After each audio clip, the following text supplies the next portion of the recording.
Hello students, welcome to my class. Students, हम discussion method के बारे में काफ़ी कुछ जान चुके हैं। इसके कॉन्सेप्ट को, इसके सोपानों को, इसकी विशेषताओं को, इसके स्वरूप को, और आज की क्लास में हम डिस्कशन मेथड की लिमिटेशंस, डीमेरिट्स अर्थात दोष या सीमाओं पे बात करने वाले हैं। डिस्कशन मेथड में हम सभी जानते हैं कि क्या किया जाता है, किसी भी समस्या या किसी टॉपिक पे बातचीत की जाती है, चर्चा की जाती है, आपस में बैठ करके एक निर्णय लिया जाता है उस समस्या या उस टॉपिक पर, है ना। तो इस तरह से ये जो डिस्कशन मेथड है, आज उसके बारे में हम जो जानने वाले हैं वो है उसके दोष या उसकी सीमाएं या उसकी कमियां या उसकी लिमिटेशंस, डीमेरिट्स। तो चलिए इसे पढ़ना स्टार्ट करते हैं।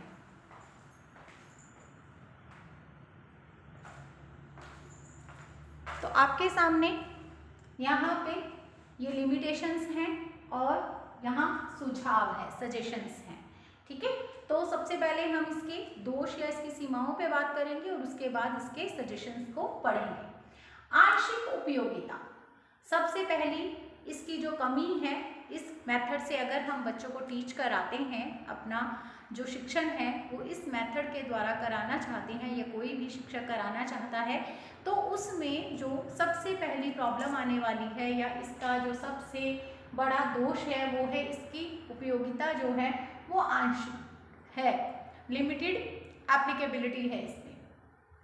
किस तरह से है स्टूडेंट्स, आपने इसकी पूरी प्रोसेस को जान लिया है। पिछली 3 वीडियोस के अंदर हम ये विचार विमर्श विधि डिस्कशन मेथड पढ़ रहे थे, तो उसमें आपने ये चीज़ देखी है कि अगर हम चाहें कि हम इस मेथड के द्वारा अपने सिलेबस को संपूर्ण कराना चाहते हैं, सभी टॉपिक्स को इसी मेथड से पढ़ाना चाहते हैं, तो स्टूडेंट्स बताइए क्या ये पॉसिबल लगता है आपको ऐसा होना? आपको लगता है कि आप पूरे के पूरे सिलेबस को, जो भी आपका सब्जेक्ट है उसके सिलेबस को इस मेथड से पढ़ा सकते हो? आपको ये इम्पॉसिबल लगेगा, पॉसिबल नहीं है ऐसा। तो इस तरह से हम इस मेथड के द्वारा पूरे पाठ्यक्रम को, या फिर हम ये कहें कि कोई भी अगर टॉपिक चाहे ना कि चलो इस टॉपिक को पढ़ाते हैं, तो प्रत्येक टॉपिक इस मेथड के अनुकूल नहीं है, या फिर मैं ये बात बोलूं तो ज़्यादा अच्छा रहेगा कि ये मेथड प्रत्येक टॉपिक के लिए एक्यूरेट या फिर उसके अनुकूल नहीं है, ठीक है। इस तरह से ये क्या है, इसकी एक कमी है। उसके बाद देखिए विषय का अपर्याप्त ज्ञान, विषय का अपर्याप्त ज्ञान अर्थात इसमें हम जो टॉपिक पढ़ेंगे या स्टूडेंट इसके द्वारा जिस समस्या या जिस टॉपिक से परिचित होंगे, उससे उन्हें उस टॉपिक का या उस सब्जेक्ट का संपूर्ण ज्ञान प्राप्त नहीं होगा। वो ज्ञान कैसा होगा, वो अपर्याप्त होगा, काफी नहीं है इतना जानना उनके लिए, यानी अधूरा ज्ञान प्राप्त करेंगे, अपर्याप्त ज्ञान प्राप्त करेंगे। क्योंकि आपको इसमें पता ही है, इसमें क्या किया जाता है कि जो मेंबर्स होते हैं, समूह के जो सदस्य होते हैं, वो अपनी अपनी बात रखेंगे, जो भी टॉपिक है या जो भी प्रॉब्लम है उसके बारे में। तो इसके चलते हुए बच्चों को एक सरल से कठिन की ओर जाने का मौका मिलता है ना। और एक ये होता है कि जब हम क्लास में बच्चे को या टीचर पढ़ाता है बच्चे को, तो उसमें क्या होता है, टीचर धीरे धीरे धीरे धीरे धीरे धीरे आगे लेकर के जाता है। जैसे एक सीक्वेंस चल रहा है यहाँ पे, ठीक है, ये एक सीक्वेंस चल रहा है। जैसे कि आज ये डिस्कशन मेथड से रिलेटेड जो वीडियो है वो पार्ट 4 चल रहा है ये, ठीक है, चौथी वीडियो है ये डिस्कशन मेथड से रिलेटेड। तो मैंने क्या किया, मैंने स्टेप बाय स्टेप आपको पढ़ाया। मैंने पहले आपको विचार विमर्श विधि का अर्थ बताया, उसके कॉन्सेप्ट को समझाया, उसकी मैंने आपको डेफिनेशंस कराई, डेफिनेशन से कॉन्सेप्ट को समझने में और भी मदद मिली। हमने इसके सोपान पढ़े, हमने इसके स्ट्रक्चर को देखा, हमने इसकी विशेषताओं को, इसके गुणों को देखा, और आज की क्लास में हम क्या कर रहे हैं, इसकी दोष या सीमाओं को पढ़ रहे हैं, यानी स्टेप बाय स्टेप। और प्लस इसके साथ ही मैंने कैसे पढ़ाया, आपको एक सीक्वेंस में पढ़ाया, ठीक है। और जो मैं पढ़ाती गई, मैं पहले आकर के उसकी बात करती हूँ, तो वो क्या करता है, वो ज्ञान जो है आपस में जुड़ता रहता है। लेकिन जब इस मेथड से आप पढ़ते हो विचार विमर्श विधि के द्वारा, तो प्रत्येक सदस्य, जो प्रत्येक समूह का सदस्य है, वो अपने अनुसार उस टॉपिक पर बोलता है, ज्ञान होता है ना उसमें क्रमबद्धता नहीं होती, एक सीक्वेंस नहीं होता और एक पर्याप्तता भी नहीं होती। तो इस तरह से बच्चों को जो भी सब्जेक्ट के बारे में पता चलता है, एक तो वो क्रमबद्ध नहीं होता और दूसरा वो अपर्याप्त होता है। ठीक है, ये इसकी दूसरी कमी हुई। उसके बाद इसका तीसरा जो दोष है या कमी है वो है निरर्थक वाद विवाद को प्रोत्साहन। निरर्थक वाद विवाद को प्रोत्साहन। तो स्टूडेंट्स, जब मैंने आपको इसकी स्ट्रक्चर पढ़ाई थी तो वहां पे मैंने आपको बताया था कि इसमें एक अध्यक्ष बनाया जाता है। अब उस अध्यक्ष का काम भी मैंने बताया था आपको कि उस अध्यक्ष का काम है कि जब वाद विवाद की स्थिति उत्पन्न हो जाए, जब किन्हीं पक्षों के बीच में आपस में कोई अशांति का वातावरण उत्पन्न हो जाए या किसी बात पर बहस जो है वो निरर्थक रूप से बहुत ज़्यादा लंबी हो जाए, तो अध्यक्ष का काम है कि वो क्या करता है, उस अशांति को दूर करके फिर से शांति की स्थापना करता है। यही बताया था मैंने आपको। तो यहाँ पे ये जब विचार विमर्श विधि चल रही होती है तो ये होना पूरी तरह से जो कहते हैं नॉर्मल बात है कि ऐसा होगा ही होगा। वो वाद विवाद जो ये विचार विमर्श विधि है ये अपने आप ही डिबेट का कब रूप ले लेगी पता ही नहीं चलेगा। और बहुत बार तो ऐसा होता है कि समूह के सदस्य आपसी कोई निर्णय नहीं ले पाते हैं, या हम ये कह सकते हैं कि उनकी जो सोच है वो एक दूसरे से मैच नहीं करती है और बहस का जो वातावरण है वो ऐसा बनता है कि किसी जो विचार विमर्श विधि को हम अपनाते हैं तो जो समस्या का या जो टॉपिक के ऊपर हम जानना चाहते हैं वो बीच में ही छूट जाता है और वो कहीं और ही किसी और ही रास्ते पे निकल जाती है वो बहस। तो इसलिए ये भी इसकी क्या है, कमी के रूप में सामने आ जाता है कि निरर्थक वाद विवाद को इससे प्रोत्साहन मिलता है क्योंकि सबकी राय एक नहीं हो पाती है, सब मिलकर के एक जैसा कंक्लूजन या निष्कर्ष नहीं निकाल पाते हैं, निर्णय नहीं ले पाते हैं और इसके चलते हुए एक डिबेट में परिवर्तित हो जाती है ये मेथड प्रयोग करते हैं जब। ठीक है, चलो ये भी हो गया। उसके बाद देखिए फोर्थ पॉइंट है आपके सामने, वो है कुशल अध्यापकों की कमी। कुशल अध्यापकों की कमी, प्रत्येक टीचर के बस का नहीं है कि वो विचार विमर्श विधि से पढ़ा ले या डिस्कशन मेथड का प्रयोग कर ले, नहीं, इसके लिए कुशल अध्यापकों की प्रशिक्षित जो हो, जिनको अच्छी तरह से इस विधि को प्रयोग में लेना आता हो, उनकी आवश्यकता होती है। अर्थात वो जो टीचर्स हैं वो सभी जगह पे तो उपलब्ध नहीं होंगे या सभी टीचर्स इस मेथड से पढ़ाने में सक्षम नहीं होते हैं। तो ये भी कैसा हो गया, ये भी तो इसका एक दोष हो गया, इसकी एक लिमिटेशन हो गई कि इसे केवल कुशल अध्यापक ही प्रयोग में ले सकेंगे और कोई अध्यापक जो अनट्रेन्ड टीचर है, वो अनएक्सपीरियंस्ड टीचर है, वो इसका प्रयोग नहीं कर पाएगा।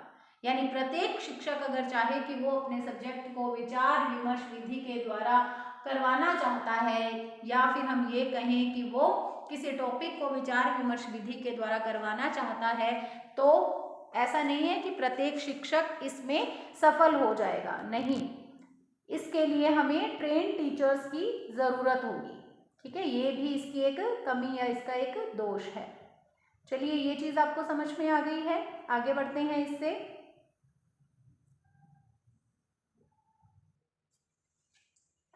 नेक्स्ट हमारे पास है नेक्स्ट पॉइंट, सभी विद्यार्थियों द्वारा भाग न लेना।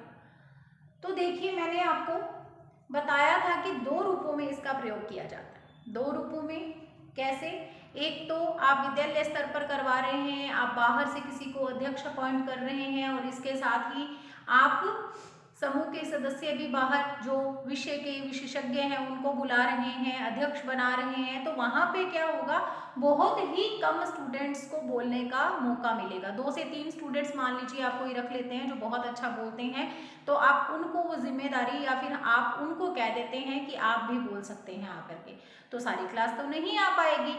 ठीक है, एक तरीका तो ये होता है। और अगर हम विद्यालय स्तर पर प्रयोग ना करके उसको कक्षा स्तर पर डिस्कशन करवा रहे हैं, इस मेथड का प्रयोग कर रहे हैं, तो उसमें क्या होता है कि जो समूह के सदस्य होते हैं वो बालक ही होते हैं, वो क्लास के बच्चे ही होते हैं। तो वो क्लास के बच्चों में क्या आपको लगता है कि सारे के सारे बच्चे इतने कैपेबल होंगे कि वो सारे बच्चे उस टॉपिक से रिलेटेड जो भी मैटर है उसको तैयार करके अपनी प्रेजेंटेशन दे सकते हैं? क्या सारे जने भाग ले सकेंगे या लेने में इच्छुक होंगे? आप तो कह दोगे कि सबने बोलना है, क्या आपको लगता है कि सब प्रभाविक रूप से बोल पाएंगे? वहां पे नहीं बोल पाएंगे।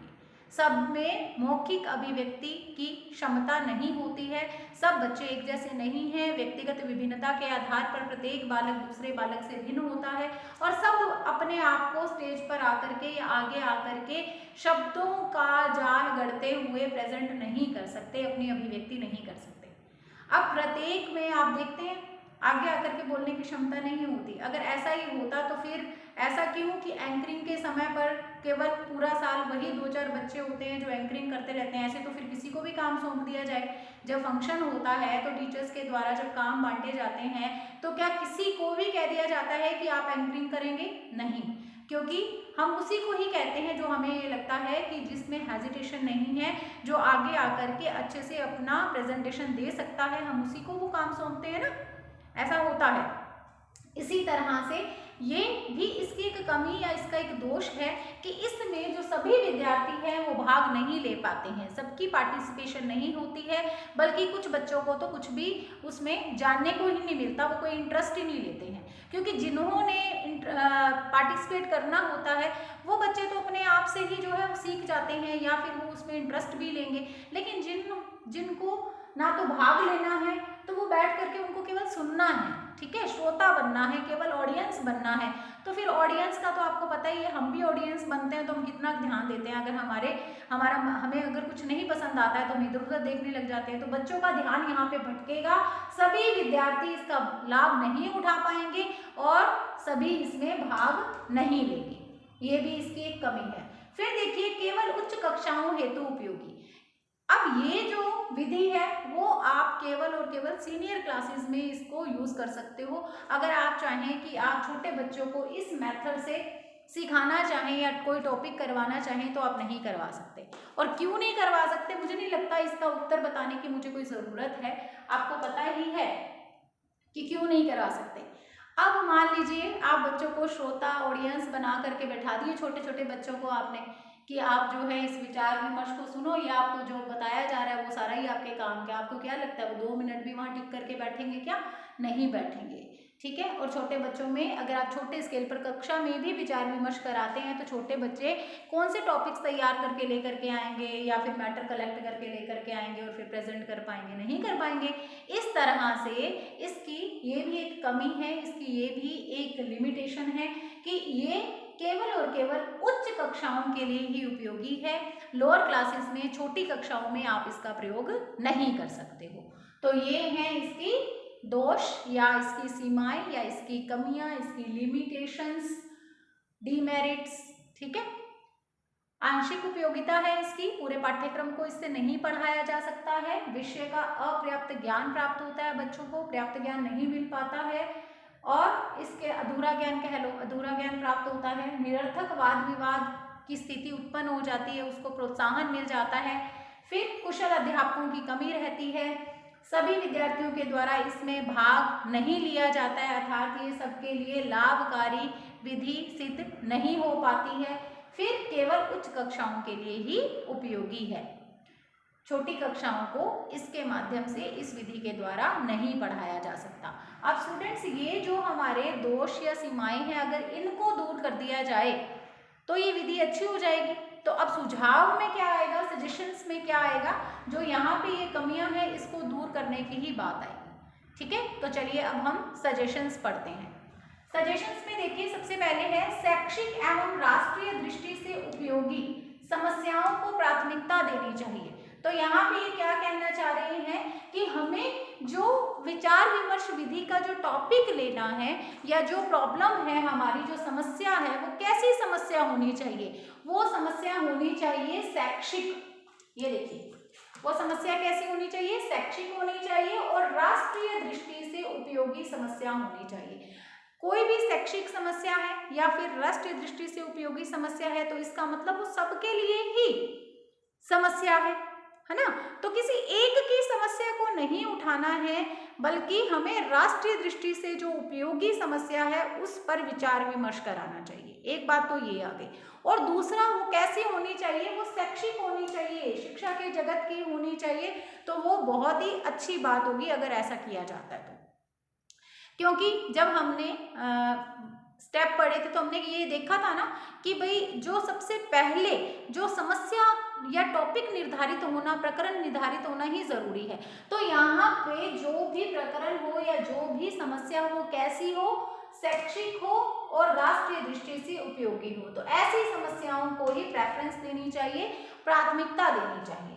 पहली जो हमारा जो सुझाव है, सजेशन है, वो ये हो गया। उसके बाद देखिए दूसरा सजेशन क्या है, विचार विमर्श का छात्र केंद्रित होना आवश्यक है। विचार विमर्श का छात्र केंद्रित होना आवश्यक है। अब ये विचार विमर्श किस तरह से छात्र केंद्रित हो सकता है, जब हम छात्रों को भी मौका दें। छात्रों को केवल मात्र हम ऑडियंस बना करके नीचे ना बिठा दें, चेयर्स पे ना बिठा दें कि आप जो है केवल सुनो और लास्ट में जो समझ नहीं आए तो प्रश्न पूछो। क्योंकि मैंने आपको बताया कि इसमें क्या होता है, ऑडियंस जो है वो प्रश्न पूछ सकती है लास्ट में, उन्हें जो भी नहीं समझ में आया या उनकी जो भी क्वेरी हो वो वहाँ पे क्लियर करवा सकती है। तो यहाँ पे ये जो विचार विमर्श किया जाता है वो कैसा होना चाहिए, वो छात्र केंद्रित होना चाहिए। अर्थात छात्रों के हित को ध्यान में रख करके ही हम इस विधि का प्रयोग कर रहे हैं, तो फिर छात्रों को इसका फायदा मिलना चाहिए। ठीक है, यानी सेंटर में किसको रखना है, आपने बालक को रखना है, अपनी कक्षा के बच्चों को रखना है। तो ये विधि किस तरह से प्रयोग की जाए, छात्र केंद्रित उसको करके पूरे के पूरे विचार विमर्श को फिर इस विधि का प्रयोग किया जाए।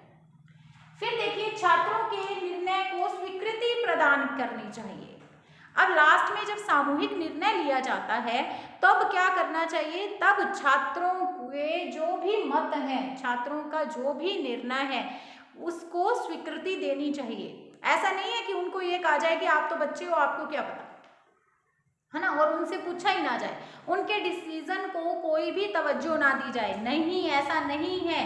सामूहिक निर्णय जब लिया जाए तो बालक, जो कक्षा के बालक कह रहे हैं, जो विद्यार्थी कह रहे हैं, जो भी उनका मत है उस मत को भी स्वीकृति मिलनी चाहिए, उनसे भी बात की जानी चाहिए, उनसे भी पूछा जाना चाहिए। ठीक है, तो सामूहिक निर्णय लेते समय आपने बच्चों के मत को भी स्वीकृत करना है, उनको भी मान्यता देनी है। उसके बाद जो हमारा नेक्स्ट सुझाव है, सही दिशा निर्देश देने की व्यवस्था होनी चाहिए। अब सही दिशा निर्देश, यहाँ पे मैंने जो आपको बताया कि क्या होता है, निरर्थक वाद विवाद को प्रोत्साहन मिल जाता है। अब अगर आपने इसे दूर करना है, ये जो वाद विवाद की, जो डिबेट की जो यहाँ पे स्थिति पैदा हो जाती है, तो ऐसा ना हो, है ना, ऐसा ना हो। विचार विमर्श के लिए सभी बैठे हैं किसी भी टॉपिक पर या समस्या पर, तो विचार विमर्श चले, ना कि वो डिबेट का, बहस का रूप ले ले, प्रत्येक व्यक्ति अपनी अपनी डफली, अपना अपना राग बजाने लगे। ऐसा नहीं है। ठीक है, अशांति का वातावरण नहीं उत्पन्न होना चाहिए। जो अध्यक्ष है उसको बिठाया जाता है कि अगर अशांति की स्थिति हो जाती है तो वो वापस से सबको सेट करे, यानी कि शांति स्थापित करके उसको वापस से कंटिन्यू करवाए विचार विमर्श को। तो यहाँ पे अध्यक्ष के द्वारा पहले से ही, ठीक है, पहले से ही ऐसा हो ही नहीं कि अशांति की स्थिति पैदा हो और फिर शांति स्थापना करनी पड़े, नहीं, बल्कि पहले से ही सही दिशा निर्देश दे दिए जाएं, ताकि बाद में बहस का कोई पॉइंट ही ना निकले, बहस करने का कुछ मतलब ही ना हो, जब पहले ही सब कुछ क्लियर कर दिया जाए। तो ज़रूरी है कि बिल्कुल एकदम राइट इंस्ट्रक्शंस जो हैं वो पहले ही दे दिए जाने चाहिए, सही दिशा निर्देशों की व्यवस्था की जानी चाहिए। उसके बाद देखिए लास्ट सुझाव क्या है, छात्रों की तर्क शक्ति को प्रोत्साहित करने का प्रयास किया जाना चाहिए। तर्क शक्ति, लॉजिकल पावर क्या होती है, तर्क शक्ति होती है किसी भी निर्णय तक पहुंचने की शक्ति, सही या गलत में फर्क करने की शक्ति, किसी चीज को एक्सेप्ट करने से पहले उस पे लॉजिक लगाना, तर्क लगाना कि क्या ये सही बताया गया है या इसमें कुछ कमी है, क्या जो मैंने सुना क्या वैसा ही है या फिर जो मैंने किताब में पढ़ा था वैसा है। ठीक है, और जब बच्चा ये तर्क शक्ति का प्रयोग करता है तो उसके मन में भी फिर सवाल भी पैदा होते हैं।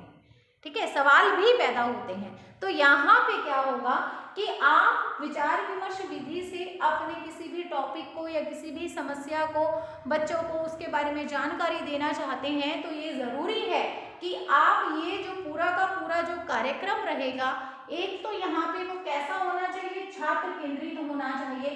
तो यहाँ पे वो ऐसा हो जो छात्रों की तर्क शक्ति को बढ़ाने वाला हो, छात्र लॉजिकली सोचें कि अच्छा ये चीज ऐसे बताई गई है, उनको समझ में आने वाला होना चाहिए।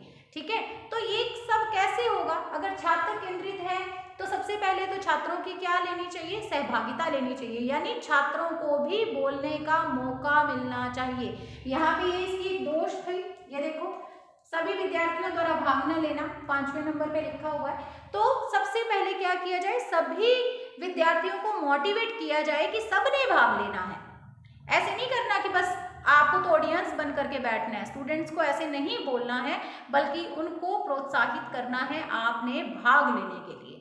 फिर जो ये पूरी की पूरी प्रोसेस होगी, जो प्रक्रिया होगी, वो किस पे केंद्रित होनी चाहिए, वो छात्रों पर केंद्रित होनी चाहिए। ठीक है, छात्र केंद्रित होनी चाहिए। अब ये जो छात्र केंद्रित है और इसके साथ ही ऐसी है जो कि छात्रों की तर्क शक्ति को प्रोत्साहित करने वाली है, और लास्ट में अगर बच्चों की जो मत रहता है, जो उनका निर्णय रहता है, सामूहिक निर्णय लेते समय बच्चों के मत को भी, निर्णय को भी अगर स्वीकृति प्रदान की जा रही है तो इसका मतलब फिर ये मेथड सही दिशा में आगे बढ़ रहा है, फिर ये मेथड बच्चों के लिए उपयोगी सिद्ध होने वाला है। तो इस तरह से इस मेथड को हमें अच्छे से अप्लाई करना चाहिए, और अच्छे से अप्लाई करने का मतलब ये है कि ये जो सुझाव हैं ये कौन से हैं, ये इन दोषों को दूर करने के हैं। अगर इन दोषों को यहाँ इन सुझावों को लेते हुए कर दिया जाए, सही कर दिया जाए, दोषों को दूर कर दिया जाए, तो ये एक अच्छे मेथड के रूप में उपयोग में ली जा सकती है ये विधि, डिस्कशन मेथड, विचार विमर्श विधि। एक बार सुझाव पे दोबारा से आपका ध्यान ले जाना चाहूंगी। शैक्षिक एवं राष्ट्रीय दृष्टि से उपयोगी समस्याओं को प्राथमिकता देनी चाहिए। विचार विमर्श का छात्र केंद्रित होना आवश्यक है। छात्रों के निर्णय को स्वीकृति प्रदान करनी चाहिए। सही दिशा निर्देश देने की व्यवस्था होनी चाहिए। छात्रों की तर्क शक्ति को प्रोत्साहित करने का प्रयास किया जाना चाहिए। ठीक है स्टूडेंट्स, अब ये डिस्कशन मेथड से रिलेटेड हमारा जो ये पार्ट 4 था, इसमें हमने इसको कंप्लीट कर लिया है। ठीक है, ये 4th वीडियो है डिस्कशन मेथड से संबंधित। अगर आपने इससे पहले वाले 3 पार्ट्स नहीं देखे हैं, 3 वीडियोस नहीं देखी हैं, तो आप वो वीडियोस भी देख लो जिसमें कि आपको इस मेथड के बारे में सारी जानकारी दी गई है, सब कुछ पता चल जाएगा इसमें। ये लास्ट वीडियो है डिस्कशन मेथड से रिलेटेड। अब इसके साथ ही आज की क्लास में हमने इसको पूरी तरह से पढ़ लिया, डिस्कशन मेथड को। अब इसके अलावा हम पढ़ेंगे अप्रोचेस के बारे में। एक विधियां होती हैं और एक उपागम होते हैं, अर्थात एक मेथड्स होते हैं और एक अप्रोचेस होते हैं। तो नेक्स्ट क्लास में हम अप्रोचेस पढ़ेंगे, और सबसे पहले हम हर्बर्ट की पंचपदीय जो अप्रोच है उसको पढ़ेंगे, हर्बर्ट का पंचपदीय उपागम। तो उसको हम पढ़ेंगे नेक्स्ट क्लास में। आज की क्लास में इतना ही। आप सभी घर पे रहिए, स्वस्थ रहिए, खुश रहिए, पढ़ते रहिए। अगर कुछ नहीं समझ में आता है तो पूछिए, जो कि आप प्रयास नहीं करते हो लेकिन पूछो। माइंड में कुछ भी क्वेश्चन नहीं होना चाहिए, आप पूछ सकते हो। Okay, have a nice day, God bless you.